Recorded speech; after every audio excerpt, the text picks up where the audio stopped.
Hey everyone, it's me again, Bree, and for today's video, I am going to show you the two instructional materials that I made for my EdSNG6 Behavior Management and Modification subject. So are you ready? Keep watching and learn. Come on! So first, we're going to do the mud cups. We need bottle cups, bond paper or any paper, elastic bands or rubber bands, glue stick, match, color pens or any markers, scissor, plastic paper, glue, and a card box or any box. We will do recycling. So the first step is we're going to get the card box, the recycled card box, and we're going to paste the button paper or cover it with a paper, or you can use any colored paper, something like that. So we'll use the stick glue and match to cover the box with the bond paper that we're going to use. So be careful when using a fire.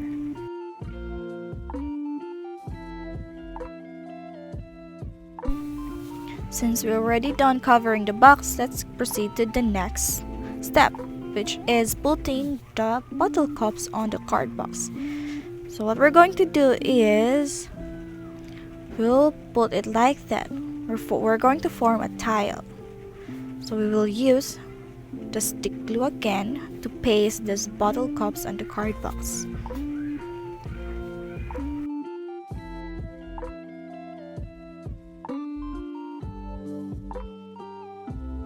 And we're done placing the bottle cups in the card box, and make sure it is well presented. So the next thing that we will do is to make sure that they are already stick. They will not fall. Okay, so the third step is to get the plastic paper, and we're going to cut it in a square shape or a rectangle shape. It should be as size that will fit in the cardboard.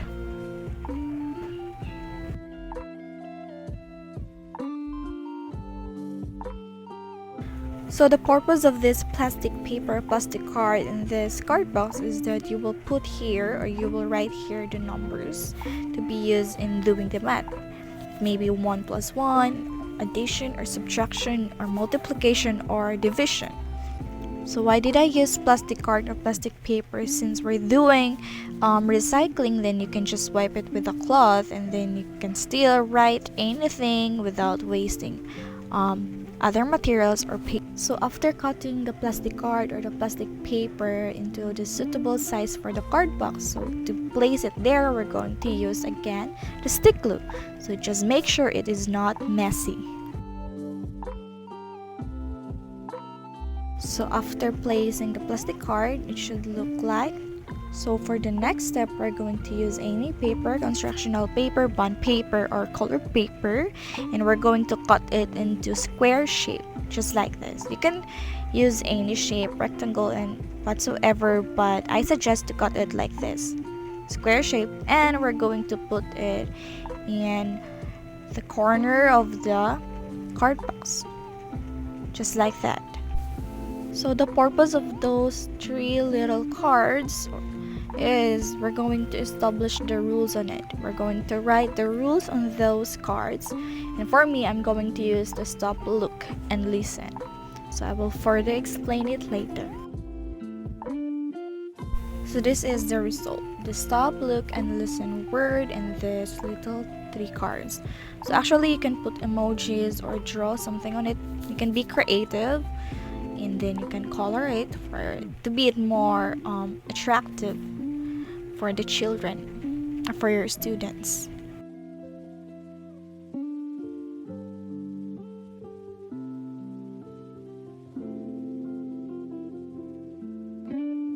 So here are the results. I drew emojis for the stop, look, and listen, the eye, ear, and the stop sign.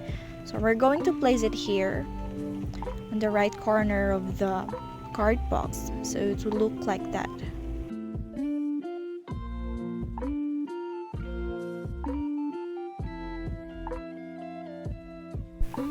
So to place it there, we're going to use the glue.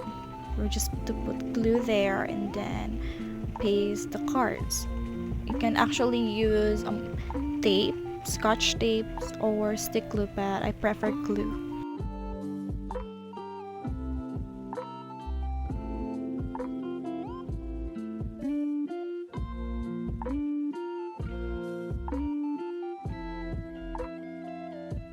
So this is the result.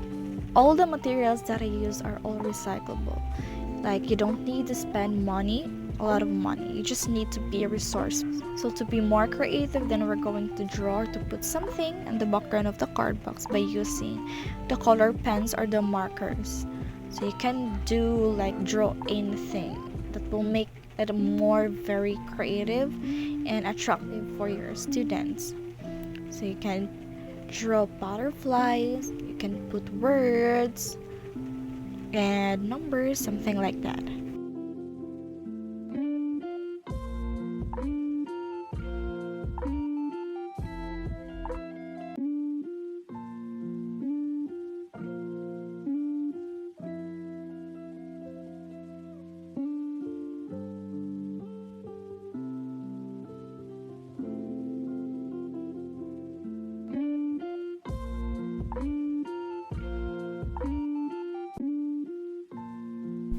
So yes, again, this plastic card or this plastic paper serves as here.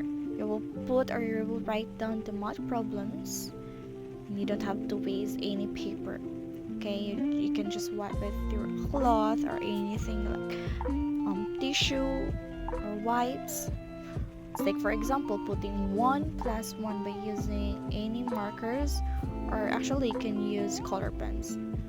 So, but I prefer to use a black pen. So you can put 1 plus 1 is equals to. So for example, the 1 plus 1 equation, then we're going to find the answer. So using the elastic bands or any rubber bands, we're going to find or we're going to tie a cups that will result to its answer. For example, 1 plus 1 is equals to 2. Then we will tie the 2 cups. So for this stop, look, and listen cards in the corner, this will be the rules again. So when the teacher says stop, then the student or the kid should stop anything that he is or she is doing. Okay, the look will serve here, this part. She or he needs to look the equation carefully in order to answer the problem. And the listen is the kid or the student should listen to the teacher so that he can answer the problem well. Like for example, when the teacher says 1 plus 1, then he should or she should be listening so that he can tie any cups that will result to its answer. Hello, I'm back and now I'm going to show you the second instructional materials that I made, which is the bingo spelling. So all we need is these materials, which are, so we need a recycled box, scissor, glue stick, an elastic band, match, glue, color pens or markers, bond papers, a Bluetooth speaker, and a phone. So these are the materials. What is the first step in doing the bingo spelling? So first, we're going to get 1 piece bond paper, and then we're going to fold it into half. So just like this.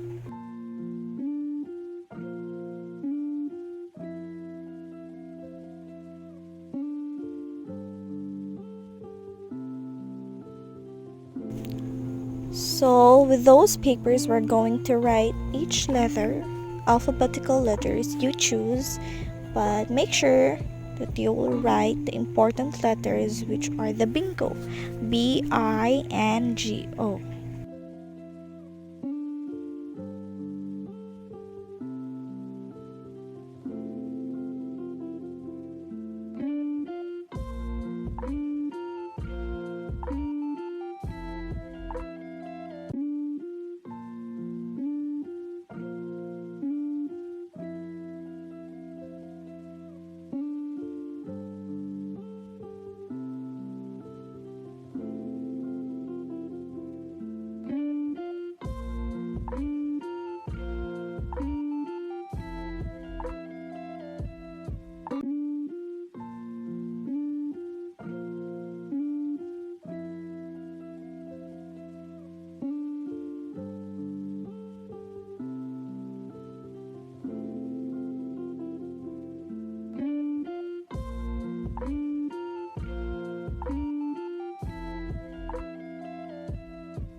So after writing down all the letters that you needed, especially the bingo letters, then to make the paper thick and not thin, then you will use a glue to paste each side of that paper so that it will not be easily ripped off.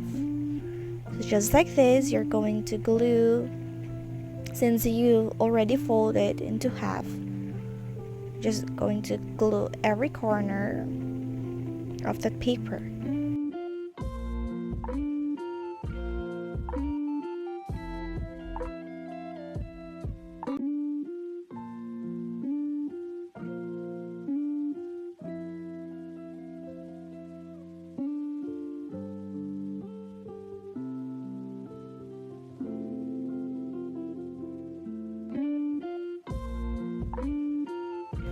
So for the guide part for your students or for your kids, then you can actually put or write down the pronunciation of that letter. It depends on your where you're going to write it.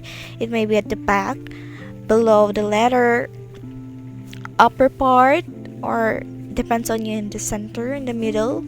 Just be creative in doing it.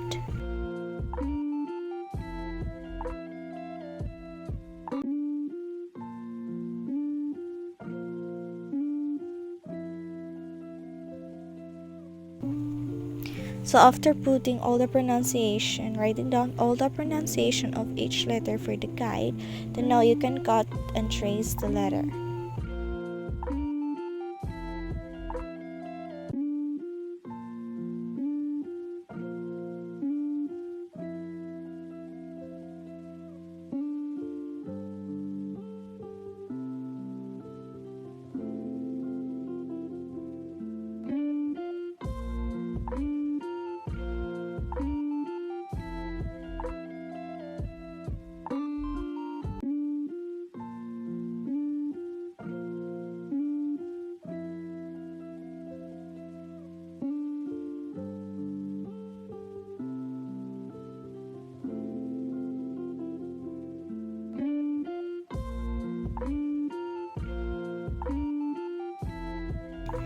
Now you need to use the recycled box and make sure you don't need to buy new box. Just be resourceful so that you will not spend a lot of money, okay?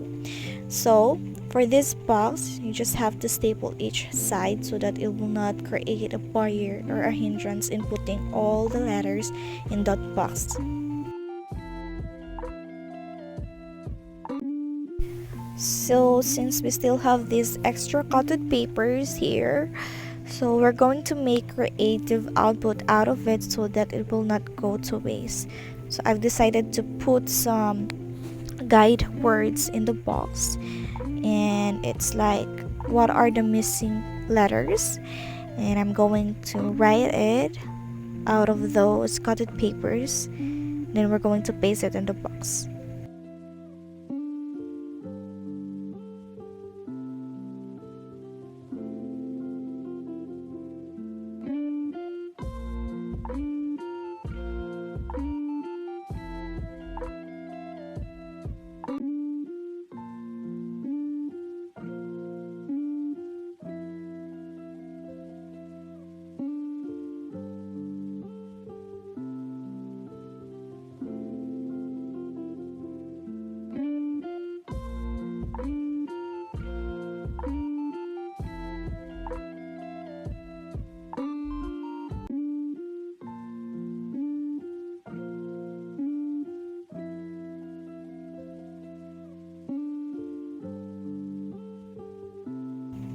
So I was thinking that I still have these unused buttons or these materials, and I think it is good to be like, design in the box so that it will not just a plain box or a dull box.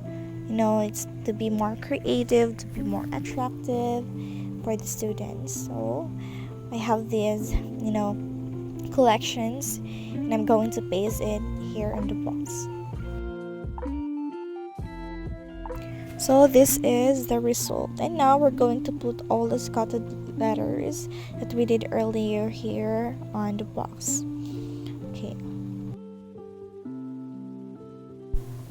so this Bluetooth speaker and phone will be the device to be used in the singing jams. And since this instructional material is a singing jam, the bingo spelling, then I am going to, or you're going to play that song, the bingo, the nursery rhyme bingo.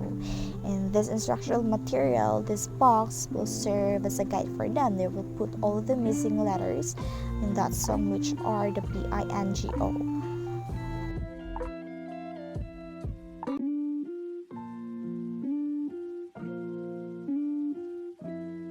So these instructional materials that I made will help to enhance the cognitive capacity of the students. So it provides an increase in the acquisition of knowledge that occurs through some processes such as perception, attention, association, memory, reasoning, judgment, imagination, thought, and language. And actually you can use it during or after your class. I hope you enjoyed watching and you learned something from me. Bye! Thank you so much. God bless.